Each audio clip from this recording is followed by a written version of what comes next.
that is my quick release splitter. And I'm going to kind of go over the ins and outs of what I did and how it works in this video. Why would you need a quick release splitter? Easier unloading and loading on a trailer. Easier to get out of my driveway, which is kind of steep, I'll be honest. Easier servicing at a track when you have limited time between outings. And easier to replace it if the front lip gets damaged, or to swap out to alternative splitter designs if I'm trying to change up the aero setup and kind of see what works best at a certain track. So without further ado, let's get into it. I'm going to move this out of the way in case you want to hear with me. So what I'm using here are quick releases from Professional Awesome Racing. They are one of the universal options on their site, and what you get is the latch, which is essentially like a door latch style, and these aluminum plates here paired with the triangle mounts there. When you order them, they come in sets of 2. I obviously have 2 sets here. This is not strictly necessary for using these things. I wanted to do it because I thought it would look cool, and it kind of does. So here we are. But I have them linked together front to rear with an M6 threaded rod with some N6 rod ends, such that when the front one is pulled, they both unlatch simultaneously. Pretty simple once you think about it. The only other unknown is how the heck do you unlatch them? Which mine's pretty simple. It's literally just some throttle cable crimped together and looped to a clip, and then looped through my bumper. So it's just a matter of a quick yank and it's unlatched. Now, you of course do not need both of these to do a similar setup. You can just use a single one, either up front or way back here like I did, and I'll get into the specifics on the brackets for this chassis later, but you can just use one and then up front some normal splitter rods, which you can also get from Professional Awesome Racing. I recommend theirs because they're actually pretty good.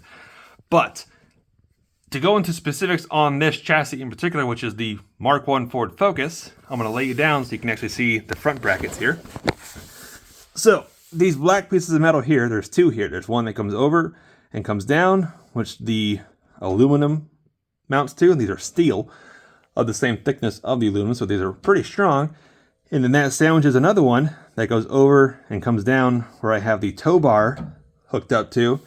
And that bar also comes over here to go and bolt to the frame horn to give added strength for the actual towing force to get you off the track.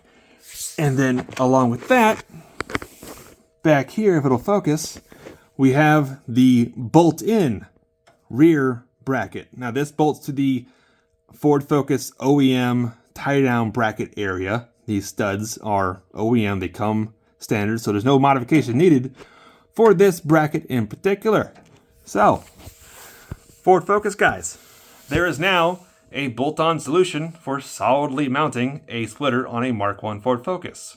Huzzah! They're all available right now, whether you want the whole set, front and rear with tow bracket, or just the front bracket, or just the rear bracket. Whatever you want to do, you can do it. My advice is just to get the rear bolt-on bracket and then use some splitter rods up front. That's going to be the easiest, quickest, and cheapest solution. You can even get them powder-coated or not powder-coated, bare steel. It's a little cheaper.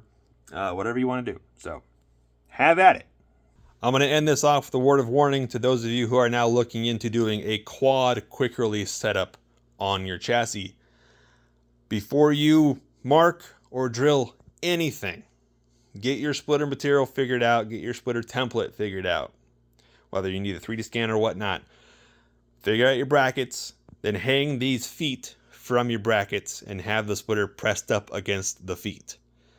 And then measure twice, 3 times, 4 times to make extra sure that this splitter body is centered to your chassis and isn't turned or tweaked in any way. And then go ahead and trace out the rectangles of the bottom of the feet. And then double, triple, and quadruple check again to make sure you didn't bump anything while you did that. And then you can go ahead and mark your holes and drill your holes. Because if any of these are tweaked, you're going to get some binding issues to where it's not going to want to drop cleanly. It'll hang up, or it's not going to want to clip in cleanly. You're going to have to force it. Ask me how I know. Actually, don't. I don't want to talk about it. But that's my word of warning to anyone who wants to try this. And now that we have the front arrow mostly figured out, I'm going to coat the wood in Kevlar before it hits the track. I can figure out the rear arrow, which I used to have the Backyard Civic Swing on there, but I didn't really like how it mounted. So I'm kind of working with Nine Lives Racing on that, a little bit of a collab. And the carbon fiber sunroof plug project is also nearing completion.